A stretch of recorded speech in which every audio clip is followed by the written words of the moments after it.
आज हमारी परम आदरणीय, परम श्रद्धेय मनमोहिनी दीदी जी का स्मृति दिन है और मनमोहिनी दीदी जी की कई स्मृतियां मनस पटल पर आज उभर कर आ रही है। दीदी का जीवन जैसे आदर्श था। मम्मा के बाद जब बाबा ने दीदी जी को मधुबन में रखा तो भले मनमोहिनी दीदी जी कोई भाषण नहीं देते थे, बहुत क्लासेस नहीं कराते थे, लेकिन जो पर्सनल पालना थी उनकी वो बहुत बहुत अधिक थी।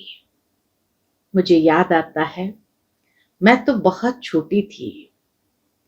1980 में जब मैं मधुबन में सेवा के लिए आई तो उनकी विशेष पालना मुझे मिली और दीदी जी हर रीति से जैसे एक पारखी नजर रखती थी।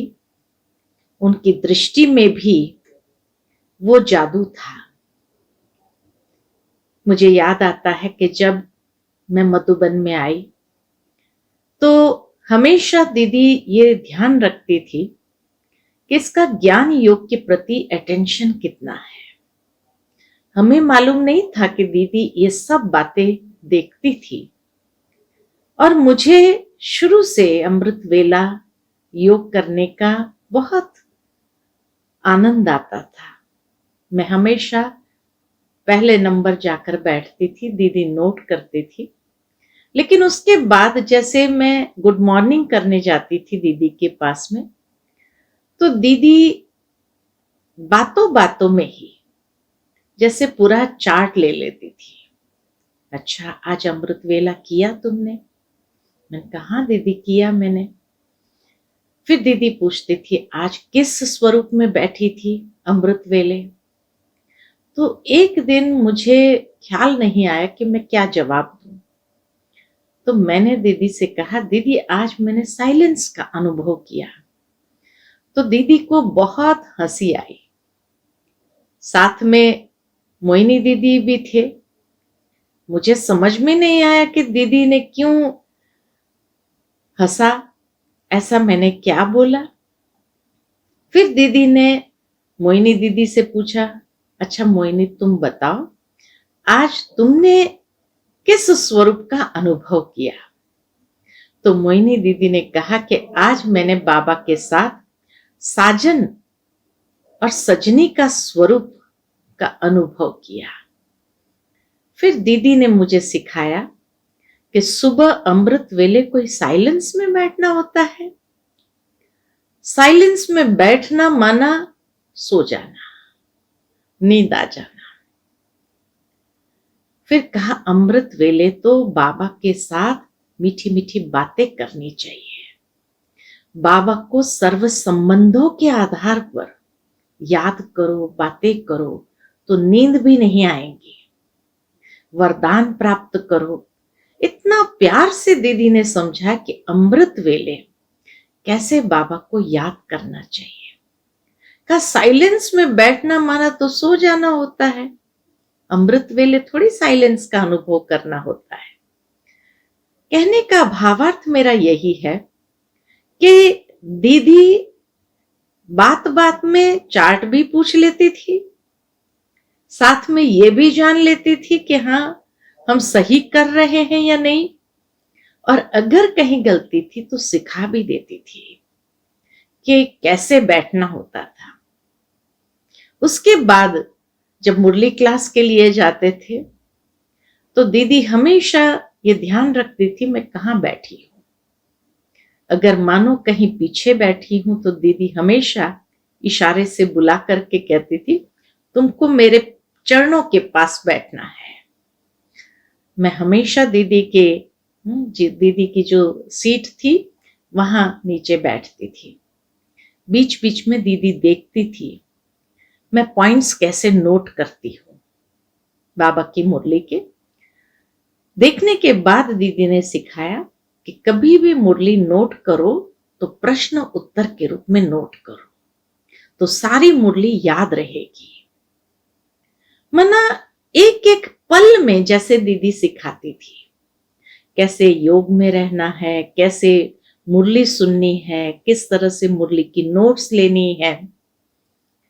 उसके बाद जैसे याद आता है कि दीदी जैसे ऐसी पारखी दृष्टि थी दीदी की, और दीदी कोई भी बात समझाती थी ना, बड़ी प्यार से समझाती थी। शुरू शुरू में मैं मधुबन आई तो मुझे खाना इतना अच्छा नहीं लगता था। तो उस समय टोली डिपार्टमेंट में आबू रोड की शशि बहन टोली डिपार्टमेंट संभालती थी, तो मैं उसी के पास सेवा करती थी। टोली के पैकेट बनाना, टोली को जैसे वहां से आती थी तो भरना, डब्बे में डालना, आदि आदि। तो नेचुरल है कि टोली डिपार्टमेंट में सेवा करेंगे तो फिर कुछ टोली खाने को भी मिल जाती थी, तो उसी से पेट भर जाता था, तो खाना खाने नहीं जाती थी। तो एक दिन मेरी शिकायत हो गई। दीदी ने बुलाया और कहा कि ऐसा है, आज तुम हमारे साथ भोजन करना। मुझे समझ में नहीं आया कि दीदी ने मुझे भोजन के लिए क्यों इनवाइट किया। तो मैंने शशि बहन से पूछा, मैंने कहा दीदी ने ऐसा कहा कि भोजन के लिए तुम आना, तो वह हंस पड़ी मेरे सामने। फिर भी उसने बताया कुछ नहीं, कहा ठीक है तुम जाना, दीदी के साथ भोजन करना। भाग्य है ना, दादी दीदी के साथ भोजन करने को मिलेगा। मैं तो पहुंच गई उस समय। फिर दीदी ने उस दिन मेरे लिए जैसे भेल पूरी, पानी पूरी बनवाई थी। अब एक तरफ दादी बैठे, एक तरफ दीदी बैठे, और मुझे बीच में बिठाया, और एक गोलगप्पा दादी रखे, एक गोलगप्पा दीदी रखे। कहा अच्छा लग रहा है, अच्छा लगा। अब मेरे से खाया ही नहीं जाए। दादी दीदी दोनों बैठे हैं, उनकी प्लेट में और कुछ नहीं, और वो मुझे खिला रहे हैं। तो मैं जैसे दोनों को देखती रही। मैंने कहा कि मुझे समझ में नहीं आया कि मुझे क्या बोलना चाहिए। फिर दीदी ने कहा ऐसा है, तुझे यहाँ का भोजन अच्छा नहीं लगता होगा नहीं? तो मैंने कहा कि नहीं अच्छा लगता है। कहा फिर तुम टोलियां क्यों खाती हो? टोली खाकर पेट भर लेती हो और खाना खाने नहीं जाती हो। तब मुझे समझ में आया कि दीदी ने आज भोजन के लिए क्यों बुलाया था। फिर कहा तुम ऐसा करना, रोज हमारे साथ भोजन करना। मैंने कहा नहीं दीदी, अब आगे से मैं कभी भी टोली नहीं, लेकिन भोजन ही करूंगी। उसके बाद जैसे दीदी ने बहुत प्यार से ब्रह्मा भोजन का महत्व बताया, और उस दिन के बाद जैसे मधुबन का भोजन बहुत प्यार से मैं स्वीकार करने लगी। कभी ऐसा नहीं हुआ कि मैंने टोलियां खाकर पेट भरा। भावार्थ मेरा यही है कि दीदी पालना जो देती थी, कभी डांट देना किसी को, जबकि उस समय कहा जाता था मधुबन में दीदी का बहुत डर रहता था, कंट्रोलर थी दीदी, तो डर रहता था। कोई भी मना दीदी से फ्री होकर के बात कर सके, जैसे दादियों के पास जाना आना होता था, ऐसे नहीं कर पाता था। हर एक को जैसे दीदी का एक प्रकार से रिगार्ड भी रहता था, लेकिन जैसे डर भी रहता था अंदर में। लेकिन दीदी जिस तरह से पालना देते थी, मुझे कभी डर जैसा महसूस नहीं हुआ, लेकिन हर कदम में जैसे सीखने को मिला। साथ ही साथ जैसे दीदी कभी भी हमें सखी कह करके, तुम तो मेरी सखी हो, तुम तो मेरी सखी हो, तो ऐसे सखी भावना को डेवलप करते हो। जबकि इतना बड़ा एज डिफरेंस होने के बाद भी दीदी ये कहे कि तुम तो मेरी सखी हो, तुमको तो मैं भेजूंगी दादी जानकी के पास, विदेश की है तुम विदेश में ही जाना। ऐसी दीदी की भावना थी। लेकिन फिर ड्रामा ही कहे, लेकिन जैसे कहा कि दीदी की इतनी पारखी नजर थी कि एक दिन मैं और शिलूबेन तो उस समय शिविर कराते थे और मैं तो सहयोगी के रूप में थी। शिविर वालों को खाना खिलाना, उनके लिए जैसे सारी चित्र रखना आदि तैयारी करती थी। तो शीलू दीदी के साथ हम ऐसे ही पैदल करने के लिए नक्की राउंड लगा करके आए। नमक शाम का समय था। जैसे ही गेट से प्रवेश हुए तो सामने दीदी आंगन में खड़ी थी। तो दीदी ने जैसे दोनों को बुला करके नमक शाम के समय के जो वचन है दीदी के, मेरे जीवन के लिए बहुत बहुत महत्व रखता है, जो मैं कभी भूल नहीं सकती हूँ। और दीदी ने बुला करके कहा, शीलू एक दिन ये बहुत आगे जाएगी। तो शीलू दीदी ने बड़े प्यार से कहा, दीदी अगर ये आगे जाए ना, मुझे सबसे ज्यादा खुशी होगी, क्योंकि ट्रेनिंग ले रही है हमसे, तो हमें तो सबसे ज्यादा खुशी होगी। और सचमुच दीदी के वो वचन कि नमक शाम के समय जो शब्द निकले, जैसे कहते हैं सत्य हो जाते हैं, तो मेरे जीवन में वो सत्य हो गए कि दीदी ने जो वचन कहे थे, जो वरदान दिए थे कि एक दिन ये बहुत आगे जाएगी। माना भावार्थ यही है कि जैसे दीदी के वो बोल, वरदानी बोल मेरे लिए जीवन में ऐसे सत्य हो गए, जो जीवन में हर कदम, भले अनेक परीक्षाएं आए भी, लेकिन आगे से आगे बढ़ने का अनुभव किया। तो जैसे कहा जाता था कि दीदी जब कोई भी दूर से चल करके आता था तो उनकी चाल देख करके जैसे समझ जाती थी कि उसका आदि मध्य अंत क्या है, और उस अनुसार उनके वचन होते थे। उसके बाद जब मैं मधुबन से जा रही थी तो नेचुरल है कि दीदी सबको सौगात देती थी। तो दीदी सौगात देने में भी जैसे परख कर लेती थी। दीदी ने बुलाया, हम 3-4 कन्याएं थी उस समय। तो दीदी के पास कुछ चीजें विदेश की आई हुई थी।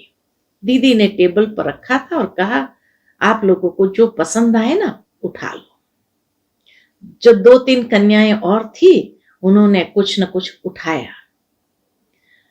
मैंने कुछ नहीं उठाया और मैं देखती रही क्या उठाऊं इसमें से।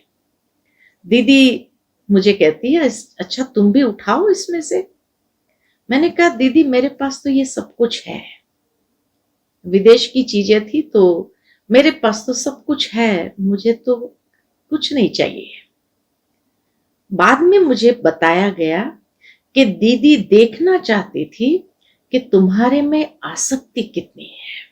माना दीदी की जो दृष्टि थी, कैसे परखने का जो कार्य करती थी, कि कन्याओं को उस समय से परख लेती थी उसके अंदर आसक्ति कितनी है।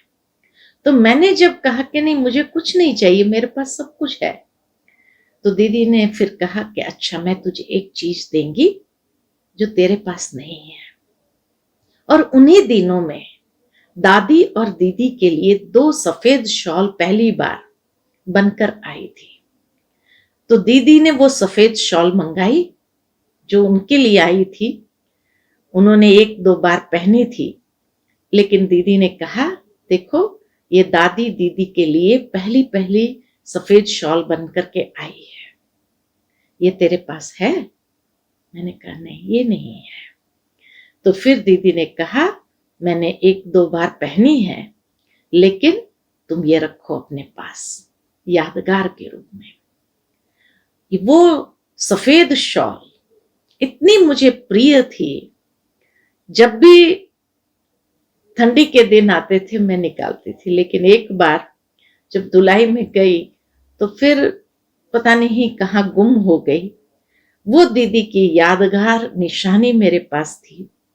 जैसे ही मैं बाहर वो शॉल लेकर के आई तो सभी कहने लगे, कमाल है, दीदी ने अपनी शॉल तुझे दे दिया, अपनी शॉल तुझे दे दिया।